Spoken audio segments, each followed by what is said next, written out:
कहते हैं कि शैतान और ईश्वर दोनों ही मंजिल के रास्ते को बदल सकते हैं, मगर यकीनन ईश्वर ही सही रास्ता दिखाता है।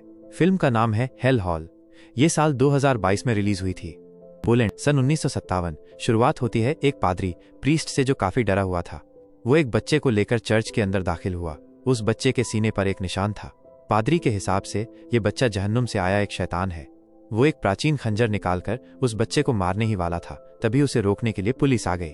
आज चांद ग्रहण भी था। पादरी बार बार कह रहा था कि तुम लोग नहीं जानते ये क्या है, मुझे मत रोको। और जैसे ही वो खंजर उठाता, मजबूरन पुलिस वालों को उसे शूट करना पड़ा। पादरी वहीं मारा गया और वो बच्चा जिंदा रहा। अब कहानी 30 साल बाद की दिखाई जाती है। हम मिलते हैं कहानी के मुख्य किरदार मारेक से, जो कि असल में एक पुलिस वाला है, मगर एक पादरी के रूप में वो पुराने चर्च में आता है, क्योंकि कुछ औरतें गायब हुई थीं और आखिरी बार उन्हें इस चर्च में ही लाया गया था। पुलिस खुलेआम चर्च की तलाशी नहीं लेना चाहती थी, क्योंकि इससे बदनामी होती, इसलिए सबूत इकट्ठा करने के लिए उन्होंने मारेक को भेजा। चर्च पहुंचकर मारेक प्रायर से मिलते हैं, जो यहाँ के मुखिया थे। वो मारेक को पूरा चर्च दिखाते हैं, जिसके बाद उसके सामान की तलाशी ली जाती है, क्योंकि चर्च के नियम सख्त हैं। मारेक को कमरा दिखाने के बाद प्रायर कहते हैं कि अच्छा यही होगा कि आप रात में कमरे से बाहर न निकलें, क्योंकि रात को चर्च में घूमना सख्त मना है। मारेक कहता है कि मैं इन बातों का ख्याल रखूंगा। यहाँ न बिजली थी, न कोई टेलीफोन, अजीब सी जगह थी जहाँ न कोई आता था न बाहर जाता। ये लोग बाकी दुनिया से अलग थलग रहते थे। खैर, उनके जाने के बाद मारेक अपने कपड़े बदलता है और यहाँ हम देखते हैं कि उसके सीने पर वैसा ही निशान था जैसा कि हमने कहानी की शुरुआत में उस बच्चे के शरीर पर देखा था। इसका मतलब कि मारेक ही वो बच्चा हो सकता है। फिर वो अपना बैग खोलता है, जिसके अंदर एक खुफिया चेंबर था। उसके अंदर एक कैमरा, बंदूक और कुछ और सामान था। साथ ही उसमें एक पेपर कटिंग थी। इस पर कई लड़कियों के गुमशुदा होने की खबर छपी थी और इसी केस को इन्वेस्टिगेट करने मारेक यहाँ पर आया था। बाद में मारेक सभी से खाने के दौरान मिलता है, लेकिन उन्हें खाने में क्या परोसा जा रहा था मारेक को समझ नहीं आ रही थी। खाना बड़ा ही अजीब था। मारेक को उस खाने से घिन आ रही थी, लेकिन बाकी सब उसे बहुत शौक से खा रहे थे, इसलिए मारेक भी चुपचाप उसे खाने लगा। बाद में जब वो हॉल में घूम रहा था, तब वो एक कमरे के पास से गुजरता है, जहां उसकी नजर एक औरत पर पड़ी। उसकी हालत बहुत खराब थी। दरअसल चर्च के हिसाब से उस औरत को शैतान ने पोसेस किया है और चर्च के लोग तंत्र मंत्र से ऐसे लोगों का इलाज करते हैं, यानी एक्सॉर्सिज्म, अंधविश्वास। आज रात वो सभी उस लड़की का इलाज करने वाले थे, जिनमें मारेक भी शामिल था, और वो ये सब पहली बार देख रहा था। उस औरत को एक कमरे में बेड से बांधा हुआ था। एक पादरी जिसका नाम पीटर था, वो इस प्रक्रिया की फुटेज भी रिकॉर्ड कर रहा था। अब जैसे ही फादर ने बाइबल पढ़ना शुरू की, वो औरत बुरी तरह तड़पने लगी। वो जोर जोर से चिल्लाती है, उसके अंदर से अजीब आवाजें आ रही थीं और बेड भी हिल रहा था। तब फादर उसके सामने क्रॉस लाकर प्रार्थना शुरू कर देते हैं, लेकिन उस क्रॉस में आग लग गई। ये देखकर वो सभी डर गए थे। फादर प्रार्थना करना नहीं छोड़ते और थोड़ी देर बाद इस बीच हमें जीसस की पेंटिंग दिखाई जाती है, जिसकी आंखों से अजीब से कीड़े निकल रहे थे।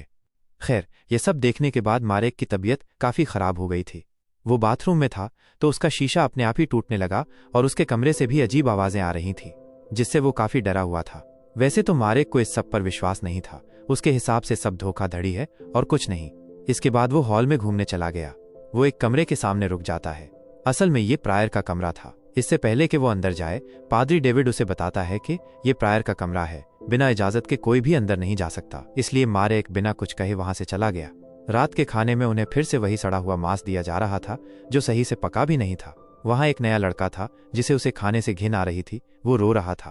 प्रायर पॉल को इशारा करके उसे उस लड़के के पास भेज देता है और उसके कान में कुछ कहने के बाद वो लड़का उस मांस को खाने लगा। फिर इसमें तो कोई शक नहीं कि खाने में कुछ गड़बड़ थी, क्योंकि बाद में मारेक भी उल्टी कर देता है, यहाँ तक कि उसका एक दांत भी गिर गया। मारेक गौर से उसे देखने लगा। अजीब था कि उस दांत से एक मक्खी बाहर निकलती है। ये देखकर मारेक काफी घबरा गया। अब आधी रात को चुपके से वो प्रायर के कमरे में गया। कमरे के अंदर एक खुफिया दरवाजा था, जहाँ बहुत सारी टेप रिकॉर्डिंग्स पड़ी हुई थी। ये उन लोगों की रिकॉर्डिंग्स थीं जिनका अब तक ये लोग एक्सॉर्सिज्म कर चुके थे।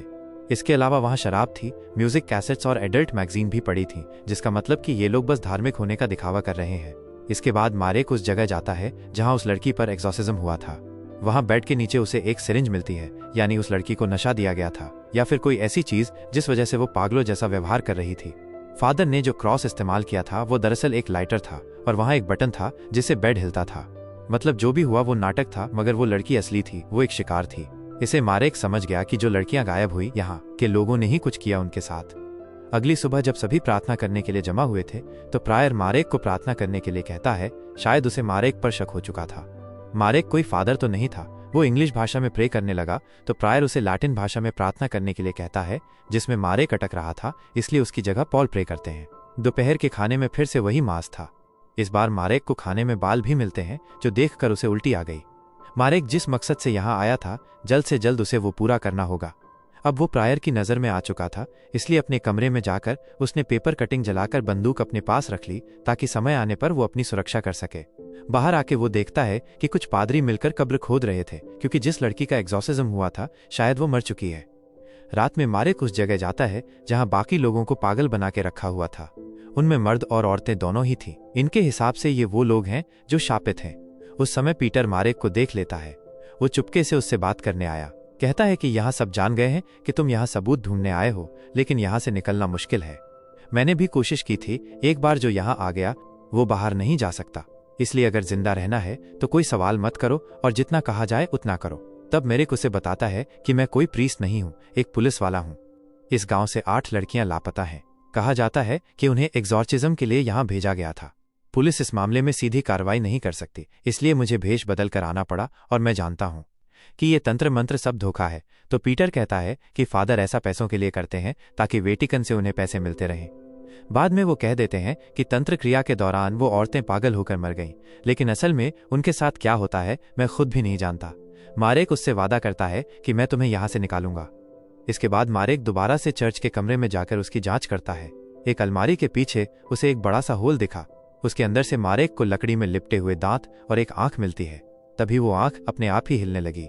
डर के मारे मारेक उसे फेंक देता है और इसी के साथ वो उल्टियां करने लगा जिसमें मक्खी आती। मारेक को अपने सामने कोई चीज दिखती है, वो सहम गया, लेकिन अगले ही पल वो गायब थी। वो उस आंख को कुचलकर अपने कमरे में चला जाता है। रात होने पर वो चर्च के कब्रिस्तान में गया। वो उस कब्र को खोदने लगा जहां उस लड़की को दफनाया था, लेकिन जब मारेक उसका ताबूत खोलकर देखता है तो वो खाली था। अब मारेक हैरानी से ये मंजर देख ही रहा था कि तभी पॉल पीछे से आकर उसे पकड़कर बेहोश कर देता है। होश में आने पर मारेक देखता है कि उसे उसी के कमरे में बेड से बांधा गया है और डेविड वहीं सामने बैठकर पहरा दे रहा था। कुछ देर बाद प्रायर उस कमरे में आते हैं। वो मारेक के लिए 4 अलग अलग बर्तनों में खाना लाए थे। उसके लिए प्रार्थना करने के बाद फादर मारेक को वो खाना खाने को कहते हैं, लेकिन वो इनकार कर रहा था। वो उनसे पूछता है कि आखिर ये क्या चीज़ है जो तुम 4 अलग अलग बर्तनों में भरकर लाए हो, लेकिन प्रायर उसकी बात का कोई जवाब नहीं देता और फिर जबरदस्ती उसे वो खाना खिलाया जाता है। रात में पहरा देते हुए डेविड की आंख लग गई और इसी बात का फायदा उठाकर मारेक खुद को खोल देता है, लेकिन तब तक डेविड भी जाग चुका था। फिर इन दोनों में हाथापाई हुई, जिसमें मारेक अपनी बंदूक उठाकर डेविड को तो मार देता है। कमरे से निकलने के बाद वह सबसे पहले रसोई में जाता है ताकि वो जान सके कि उसे खाने में क्या दिया जा रहा था। मारेक वहां के स्टोर रूम का दरवाजा खोलता है तो उसके होश उड़ जाते हैं, क्योंकि वहां बहुत सारी औरतों की कटी हुई लाशें लटकी हुई थी और इतने दिनों से ये सब जो गाना गा रहे थे वो इन्हीं औरतों का मांस था। ये सब वही औरतें थीं जिनके गायब होने की खबर मेरिक को मिली थी।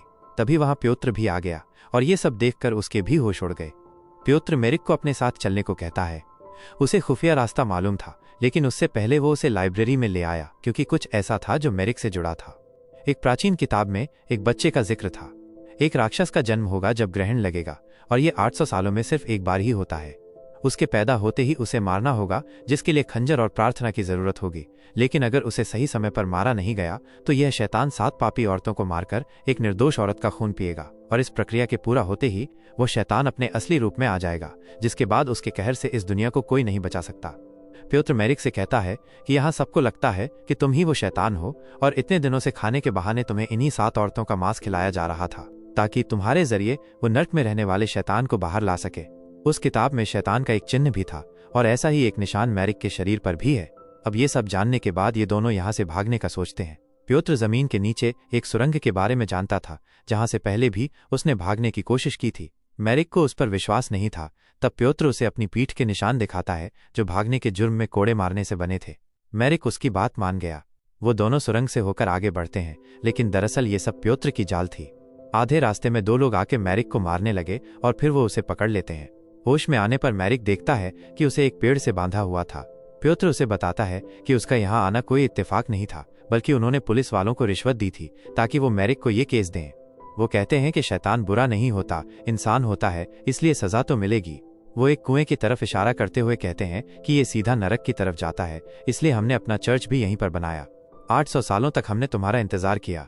प्रक्रिया पूरी होते ही नरक राज यानी शैतान तुम्हारे शरीर में दाखिल होगा और फिर इस दुनिया की शक्ल बदल जाएगी। वो इस दुनिया पर राज करेंगे और हम उनके दूत बनेंगे। यानी ये लोग दरअसल ईश्वर को नहीं बल्कि शैतान के पूजने वाले थे। थोड़ी देर बाद ये लोग उस निर्दोष लड़की को लाकर उसका गला काट देते हैं, क्योंकि उसका खून मैरिक को जो पिलाना था। वो सब भी उसका खून एक एक करके पीने लगे, जिसके बाद प्योत्र मैरिक को उसका खून जबरदस्ती पिला देता है।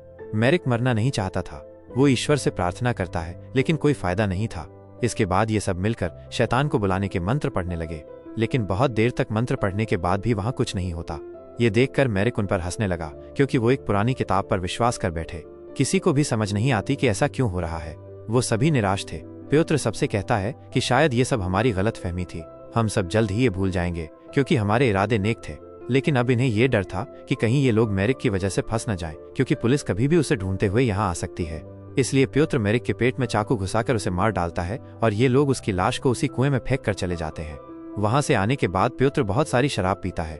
वो निराश थे, क्योंकि उनकी इतने साल की मेहनत बर्बाद हो गई। इस बीच वहां दीवार पर लगा क्रॉस अपने आप ही उल्टा हो गया, जिसे उसने नहीं देखा।